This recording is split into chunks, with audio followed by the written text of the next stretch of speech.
Paul Jenkins and Freddie Lawrence left prison this week after serving almost 24 years behind bars. In 1994, a jury convicted them for the murder and kidnapping of Donna Marr in Montana City. They were sent to prison for the rest of their lives. But just a few years ago, Montana's enhanced post-conviction DNA testing law allowed more testing in cases like this. And when they got DNA test results on a piece of rope from the crime scene... Oh, and we're back. Part 2 about Freddie Lawrence and Paul Jenkins. Welcome everybody to Convoluted. I'm Jesse Asher, and as I already stated, today we are going to continue on with what happened to Paul Jenkins and Freddie Lawrence after being wrongfully convicted in the state of Montana. If you have not seen the first part, I'd really recommend watching that because some of this won't make sense if you have not. In part 1, I ended at the time that Paul Jenkins and Freddie Lawrence were charged with deliberate homicide, aggravated kidnapping, and robbery. And we are going to start off with Mary, Paul Jenkins' wife. And again, if you aren't familiar, you should check out the first episode where I covered more details about Mary.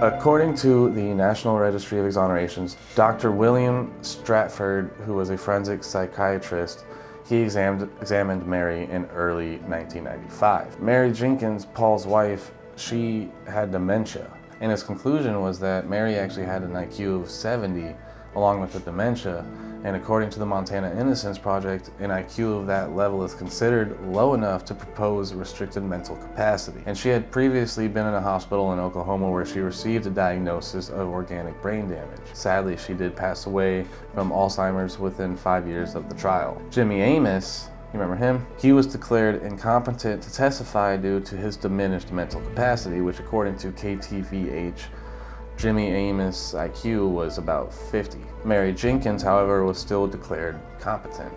And the prosecutor, Mike McGrath, who, according to the Montana Innocence Project, he later became the Chief Justice of the Montana Supreme Court. I said that weird. Montana Supreme Court, and claimed that there was no case and could not proceed without Mary's testimony. So when Freddie and Paul went to trial in Lewis and Clark County, there was no physical evidence that presented a link to them and the crime. Most of the prosecution's case relied on testimony from Mary Jenkins. There was claims from multiple witnesses that a car resembling Lawrence's Ford Torino or Jenkins's Toyota drove through Colorado Gulch. Not all of this is reliable though. A Colorado Gulch resident identified a photo of a Toyota as the vehicle he saw go through Colorado Gulch.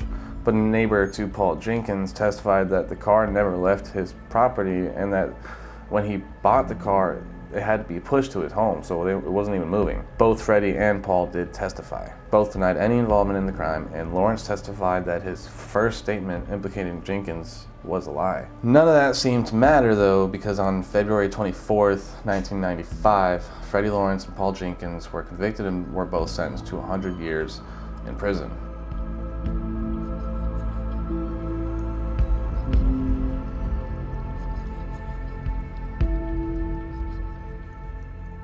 Based on newly discovered evidence, they filed a motion for a new trial. And I'm just going to quote a section verbatim from the National Registry of Exonerations.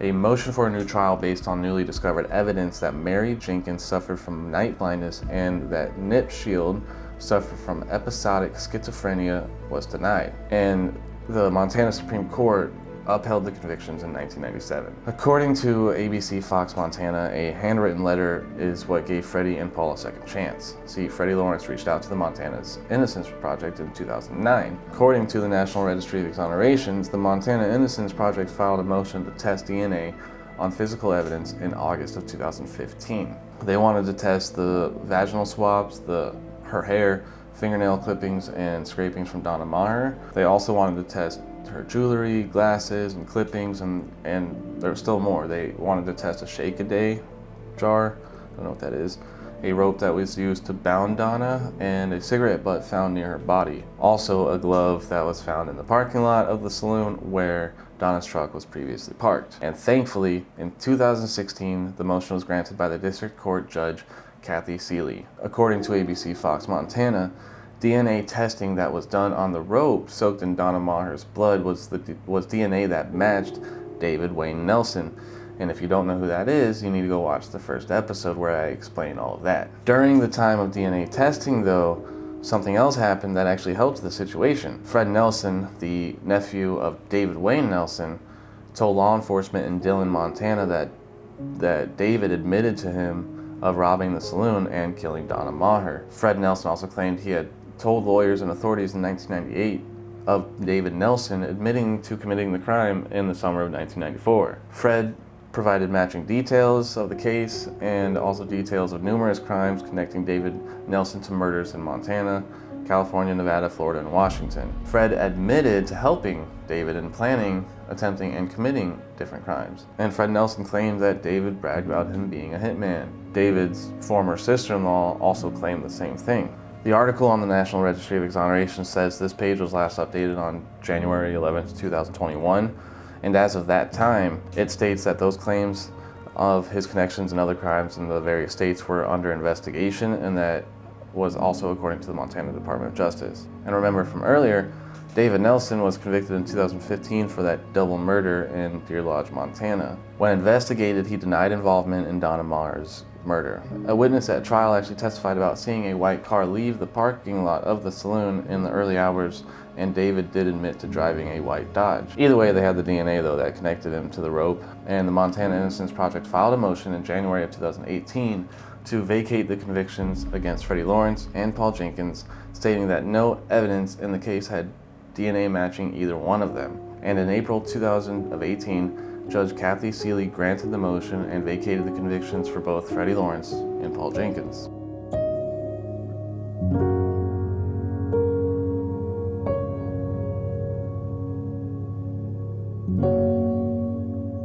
And this is a part from the National Registry of Exonerations. The judge stated, quote, "The physical evidence and the statements and testimony of Fred Nelson support the theory that David Nelson, a known killer, was involved in the robbery, kidnapping, and homicide of Donna Maher." Freddie Lawrence and Paul Jenkins were released from prison on April 17, 2018, and on June 1st, 2018, the charges were dismissed. Just over a year later, both men filed separate lawsuits, federal lawsuits, and according to KTVH, that was in the U.S. District Court in Missoula. There's an article from the Great Falls Tribune that goes into a little more detail about their lawsuits as well, which will be linked below. And according to the Great Falls Tribune, they are suing 3 counties along with several people who were involved in the investigation. I got from U.S. News that they were suing the counties of Lewis and Clark County, Jefferson County, Ravalli County, and several investigators. The federal lawsuits allege coercion of multiple people, including mentally challenged people, as well as acting on a tip from a known liar, not to mention the failure to follow up on evidence that connected another man to the case. And I'm going to quote a section from the Great Falls Tribune verbatim here, and I'm probably going to butcher this lady's name as well. Ann Benavuti Hoffman, an attorney for Lawrence, told the Missoulian law enforcement misconduct throughout the investigation kept 2 innocent men in prison and allowed the true perpetrator to remain free and kill again. Paul and Freddie were hoping for compensation for many reasons, but also Paul Jenkins was seeking damages for the loss of his legs due to diabetes and receiving inadequate